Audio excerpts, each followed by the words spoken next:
Dear students, in this video lecture, let me explain about three topics: delegation of authority, second one, centralized authority, decentralized authority, third one is chain of command.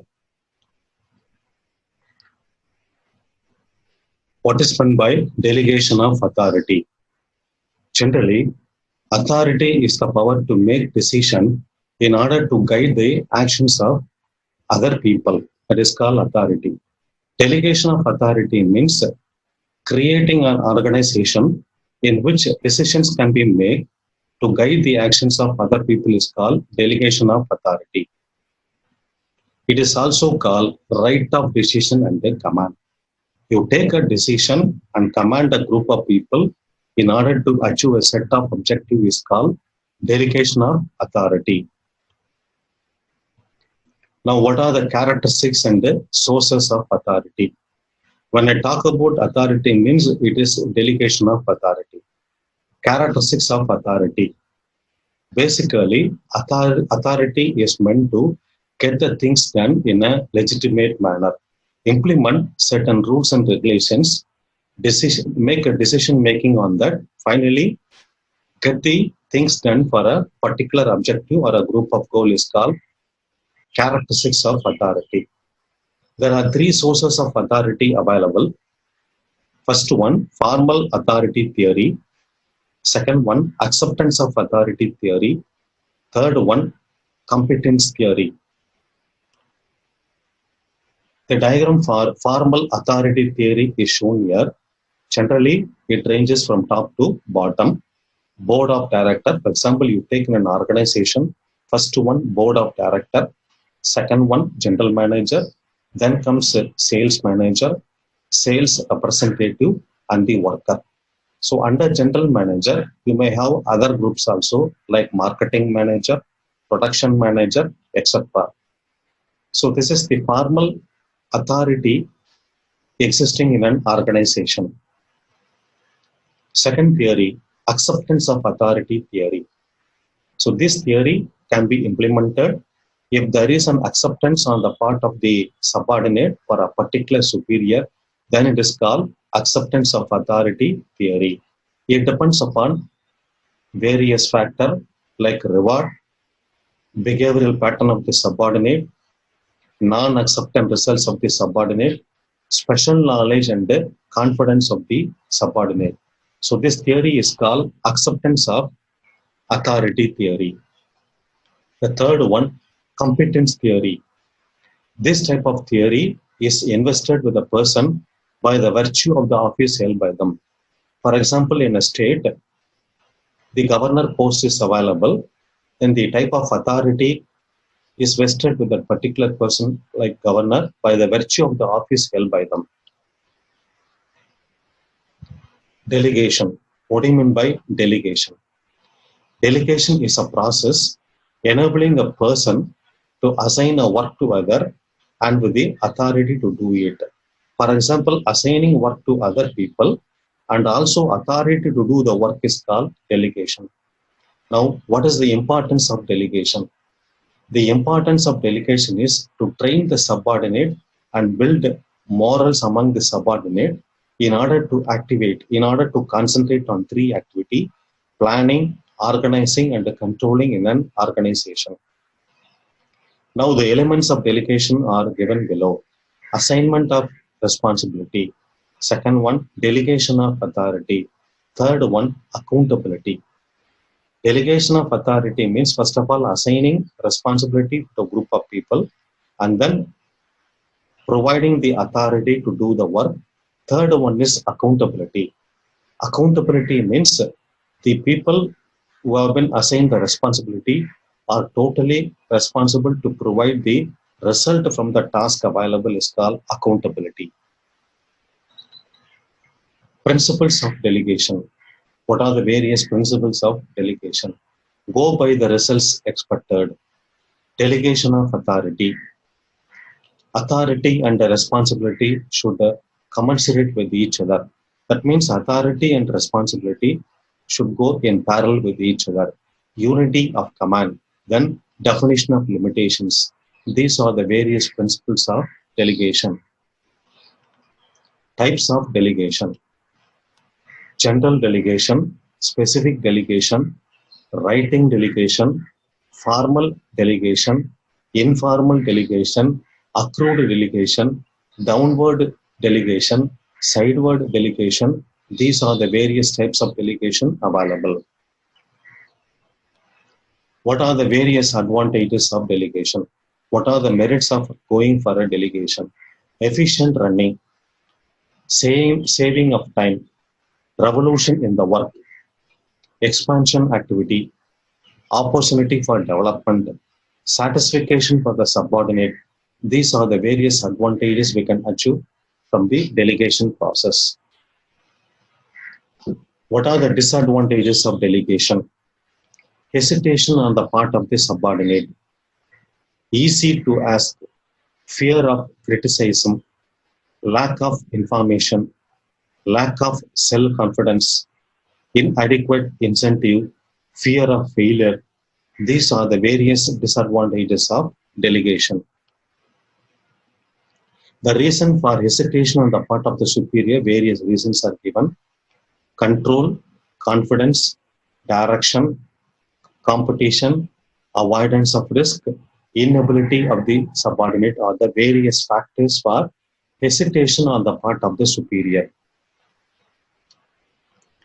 What are the various steps for successful implementation of delegation? Establishment of definite goal, developing discipline for the supervision, establishment of responsibility, motivation, training, report, and control are the various steps required for successful delegation. Prerequisite for effective delegation of authority. What must be the relation between the superior and the subordinate in an organization with respect to a group of activity assigned to them, with respect to a set of authority assigned to them? First of all, superior should have very good communication skills. He must understand the authority and the responsibility of their own. He must have knowledge of ability and the inability of a subordinate working under them. He should have understood the delegated work given to the subordinate. He must understand the need, importance, and the value of delegation. So likewise, various prerequisite factors are available for effective delegation of authority. The second topic is decentralized authority. So far, we have seen delegation of authority. That means providing task and authority to a group of people. Now, decentralized authority.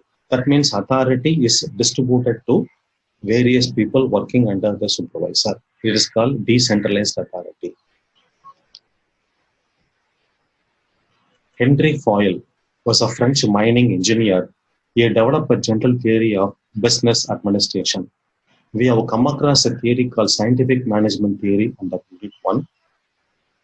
So he has developed this theory totally independent of scientific management theory. He has introduced nearly 14 principles of management which are dynamic in nature.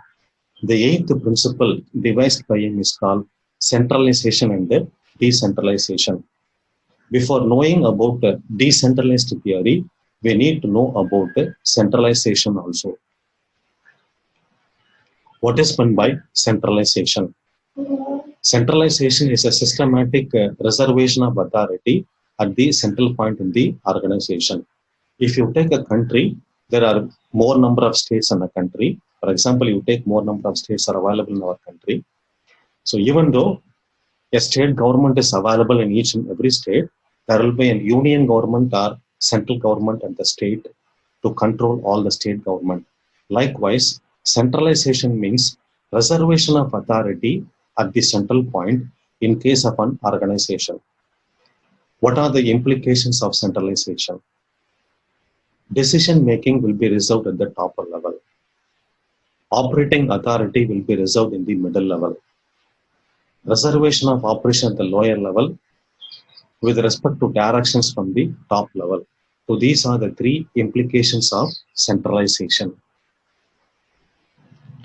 Decentralization means systematic delegation of authority at all level of management in a particular organization is called decentralization.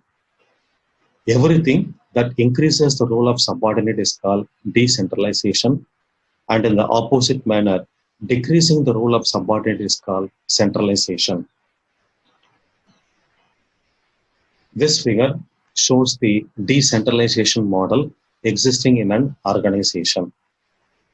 It starts from here, decentralization, ends here, lesser cost to the government. Decentralization, closer link with the people, participation is available, accountability is present there, more transparency and efficiency is available, services are available in a better level, more willing to repay, more costs recovered, finally, less cost to the government. So this flowchart indicates the decentralization model in an organization. Before seeing the advantages and the disadvantages of decentralization, it is important to know the advantages and the disadvantages of centralization. Advantages: reduced cost, uniformity in action, personal leadership, flexibility, improved quality of work, better coordination. But when you see the disadvantages of centralization, there will be delay in work, remote control. That means control will be available for all people with respect to in the remote place. There is no loyalty, there is no transparency, no special attention will be given. Advantages of decentralization: the burden of the top level management will be distributed uniformly. Increased motivation and morality is available. Greater efficiency and output is there. Better coordination, maintenance of secrecy is available. When you see the demerits of decentralization, we have to pay more money for decentralization. There is no specialization or lack of specialization will be available. No uniform action will be there. Various types of business available. Various branches of organization will be available. What are the factors influencing centralization? Size and dispersal of operation, nature of growth, nature of business, quality of the executive, effective control system are the various factors influencing the centralization process. The factors influencing decentralization: obviously, size of the organization will matter a lot. Cost and the importance of decision, uniformity, history of the organization, type of the business, branches of the organization. These are the various factors influencing decentralization. Examples for decentralized organization: open source software are a typical example for decentralized organization. One such example is Think Linux. Another example is Model Sim. Peer-to-peer software. One example is BitTorrent download, example for decentralized organization. Two more examples for decentralized organization: terrorist cell all over the world. Second one, internet. Another good example for decentralization is decentralized Coca-Cola. Coca-Cola decentralizes organization structure by decomposing their faculty members into two quotas. One is Atlanta headquarters, another one is local market. Decision making has been moved further down to the different areas in our country. The third topic, chain of command. In an organization, after establishing the organizational structure, the chain of command is nothing but the hierarchy existing from the bottom to top. It tells about who must answer to whom in the chain of command.